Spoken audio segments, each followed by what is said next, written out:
Welcome to Comics Bazaar, the channel of comics commentary and arcana. This video features the Uncanny X-Men number 288, cover dated May 1992.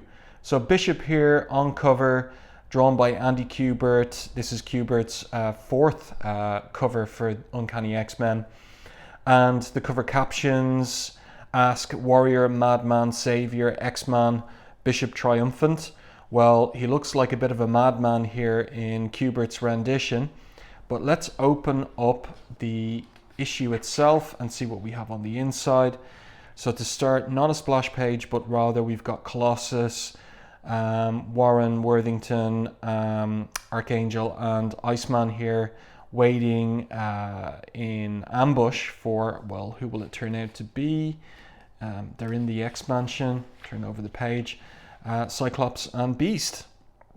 So a bit of play acting going on here, and let's have a look at our creative team. So the credits are Jim Lee and Whilce Portacio, plotters, John Byrne and Scott Lobdell credited with dialogue, Andy Kubert guest penciler, Bill Sienkiewicz guest inker, Joe Rosas colorist, and Richard Starkings letterer. So this is Stan Lee Presents an Adventure of the Uncanny X-Men, time and place. Now, in a few observations here. So Portacio had fallen behind on meeting his deadlines, needed some help in issues 285 and 86. John Byrne quit scripting Uncanny X-Men with issue 285 because he was fed up getting pages out of order to script and dialogue. But it seems that Portacio and Lee took account of Portacio's inability to stick to the deadlines, and so we've had two guest pencilers, John Romita Jr. in the previous issue, Andy Kubert now for this one. So this has given Portacio time to catch up, and it seems that must have been those issues must have gone out to Romita Jr. and Kubert prior to John Byrne quitting. So he has provided the dialogue for some of this issue. So as I was going through it, I was trying to figure out which portions of it are dialogued by him and which portions by Lobdell. So there's some portions of it I'm quite certain are Byrne, and other ones I'm not so sure whether they might be Lobdell, but I'll comment on those as I go through the issue. And so what's happening here is just a bit of play acting between the X-Men, but Scott here is not so delighted by it all, and says here, okay, in the spirit of fun, he's being ironic. Peter, you were foolish to attack in human form. Suppose Hank had reacted instinctively and used his superior strength before he realized who you were. Or possibly even worse, suppose I cut loose with my eye beams. And so, yeah, but the lads aren't having any of it.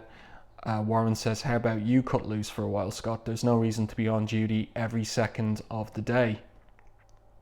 So a little bit of badinage among the guys here, including this interesting question from Iceman.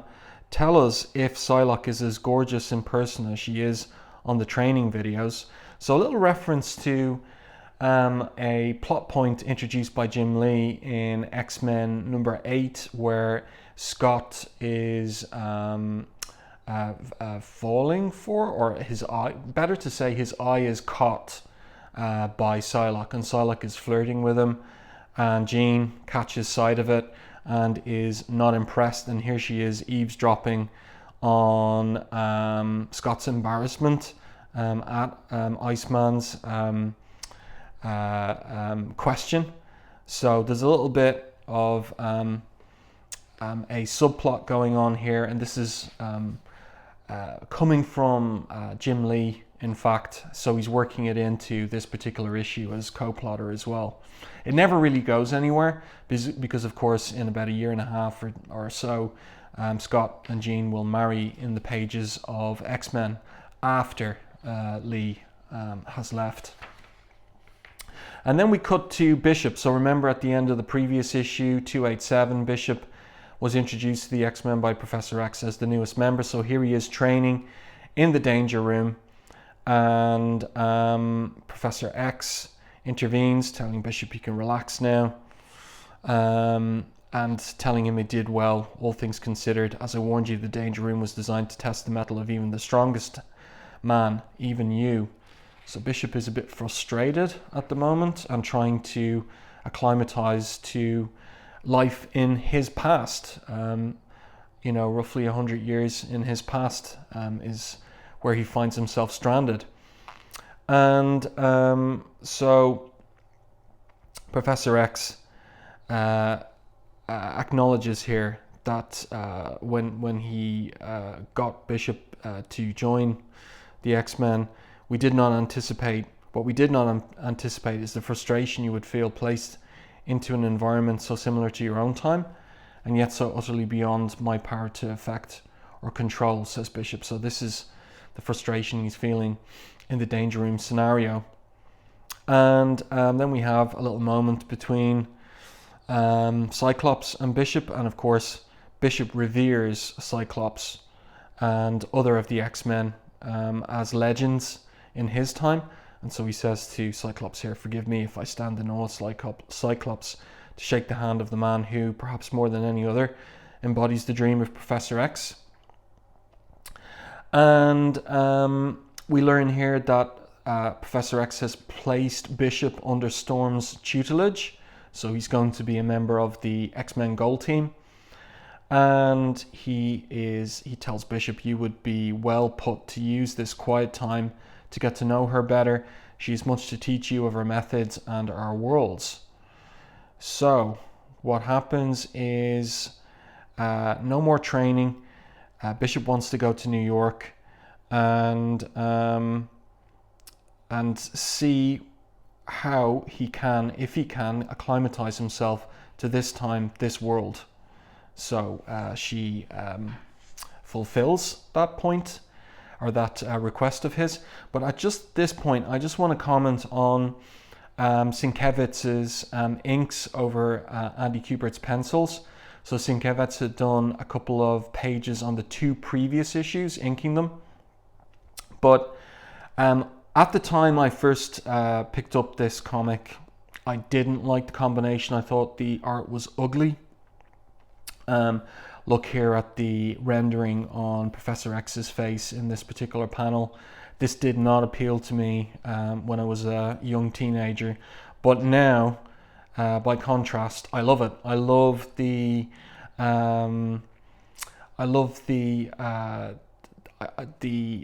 interest of the rendering, and Sienkiewicz's idiosyncratic choices in rendering the different materials here, such as Bishop's uniform, but in particular the lighting of Professor X's face.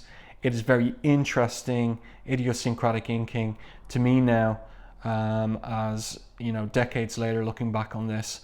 I like it. It works well for me. But let me know in the comments what you think. How did you find this at the time, if you picked this up originally? What did you think of the combination of Kubert and Sienkiewicz? And did you change your mind over time, looking at it now today? And then we switch to a little interlude here with Iceman visiting his girlfriend, Opal Tanaka, who we haven't seen since X Factor 65. So he brings her some flowers and she's delighted to see him. And then they go off on their date. But there's a little subplot here that she's been receiving letters from someone, and she's writing back. And a key point that emerges is, "I'm glad to hear that you will be coming. After all, I wish you would reconsider making peace with Bobby. Anyways, when you get here, I'll take you," and so on and so forth. So this is a little foreshadowing for a storyline that's coming up in the next couple of issues. And then we have another interlude scene with Warren, and he's getting a voice message from his girlfriend Charlotte Jones. And what we have here is a bit disturbing. So he's ripped up his Archangel costume. He's smashed a mirror here. Interesting to see too that he can draw his wings right into tightly into the back of his body. And he is trying to hang on here to his humanity. So when Charlotte is addressing him as Blue Boy and Archangel, he responds, Warren Worthington, I am Warren Worthington, I am Warren Worthington. And he flies out of the X-Mansion naked. So this is a little kind of subplot that's been going on in Portacio's issues, where Warren is struggling with the process that Apocalypse put him through, and trying to hang on to his humanity versus the sometimes psychotic nature of his wings. So then we switch to New York, Manhattan, and the X-Men arriving there. We've got Forge there with them as well. We've got Bobby and Opal coming along, and we've got Jubilee as well, showing up with the Gold team here. And so there's a little bit of comment from Bishop regarding the Waldorf Hotel and how in his time it's a tenement, a refuge for the dregs of a humanity which is composed almost entirely of dregs. This was ground level. Those who could lived above in the towers. And what happens then is that the one who got away in the previous issue, Styglut, shows up with these two women on his arm. Bishop recognizes him, he recognizes Bishop, and they get ready to go at it. So Styglut is one of these future criminals that came through Trevor Fitzroy's one-way time portal, and Bishop vowed to hunt them all down and kill them. So they fight, and so we've got pretty kinetic, dramatic art here by Kubert and Sienkiewicz. Now it's a little bit murky in all honesty, panel like this, bit murky here to see exactly what's going on. But nonetheless, I like the way that it looks. So Bishop is getting ready to terminate Styglut, but of course we're going to get an objection from some of the X-Men. But we've got another 2 pages here of the fight. And remember, like, Andy Kubert is getting the plot from Lee and Portacio, and probably all they're saying at this point is Bishop and Styglut fight in midtown Manhattan. Now, my opinion is that if there's any pages in this book that are scripted by Scott Lobdell and not Byrne, I think it's this series of pages here. So when the narrating captions go away, which are a hallmark of Byrne's run over Portacio, I think we're into Lobdell at this point. And he's probably scripting fast as well, or putting the dialogue in fast, because he's probably up against the deadline after Byrne quitting, is my thinking here. Another possibility, of course, is that he's reworking some of Byrne's script, that he had more time and was reworking it and leaving some of Byrne's script on the page, but maybe tweaking the dialogue of the characters. But I think these 2 pages are dialogued by Lobdell and not Byrne. So this is the point that Storm intervenes and gives Bishop a lesson in the X-Men's ethics, whereby she thinks that he's accomplished his goal by taking down Styglut, but it flies in the face of everything the X-Men stand for. And Colossus makes the points, although there have been occasions over years that we've been called on to take a life, just as he has, Proteus, Riptide, we have never engaged in wholesale slaughter. You're going to have to learn immediately, says Storm. We are subject to different laws than the ones under which you have operated until now, as Colossus restrains Bishop. And she says, and makes the point here, the X-Men do not kill. Now, of course they do. There's always exceptions, and Colossus has killed a couple of times. So really the point is they do not kill if they really can't, if they can't help it. That's the only situation that they might consider killing. And then Storm makes the point here: look around, look and learn. Whatever may have been your role in your own dark future, here and now, the X-Men are protectors of humanity. When we fight to preserve, not to destroy. And always, always, it is the safety of those around us which is of primary concern. An X-Man would willingly give his own life, Bishop, to save the life of an innocent. The words cut deeply into Bishop's soul. Colossus feels his captive's powerful frame relax, feels straining muscles soften. I think he understands Storm, he says. So here we go, and it looks like he does. He's had a change of heart. I know, I understand, he says. It's all so different, so very, very different. In my time, there was never any need to be careful of civilians. The very sight of myself and my guards was enough to send people scurrying to cover. When we fought a battle, there was no call to worry about civilian injury. So this is different in the present. A little bit of strange colouring going on here. Maybe this is an indication of a rush or something gone wrong in communicating here, because like these colours don't really work for Storm. But again, as I said, it could be down to a little bit of a rush, perhaps, trying to get this one to the printers. And then what happens is we have Bishop at the end of the issue back in the danger room. And we have, I think we're back to perhaps Byrne's narrative captions here. And one of the indicators of that is this phrase that is typical of Byrne, where this one here, the man called Bishop. So it's always the man or the one called this or that or the other. And so that makes me think that this could be back to Byrne again. And so Bishop emerges from the training session in the danger room, and he makes his way to Storm's bedroom. Now, another point to make here is that this is clearly not Storm's old attic loft, and also that she's covered up with this negligee, and whereas normally, of course, Storm sleeps naked, but that could make for an awkward scene in a Comics Code approved issue. But the key point here regarding the story is Bishop says to Storm, "This is a hard thing for me to admit," and he removes his command insignia. He says he fought his whole life to earn them. Sometimes he thought there could be no greater prize, but now I see I no longer deserve them. I'm not the leader here, Storm.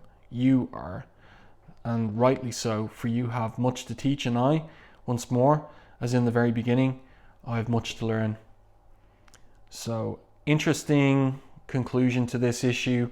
Kind of an issue used to further Bishop's characterization and to move him now properly into the X-Men Gold Team, taking orders from Storm, and humbled here and realizing that he's got much to learn about living with the X-Men and living in the past, in the world of the past.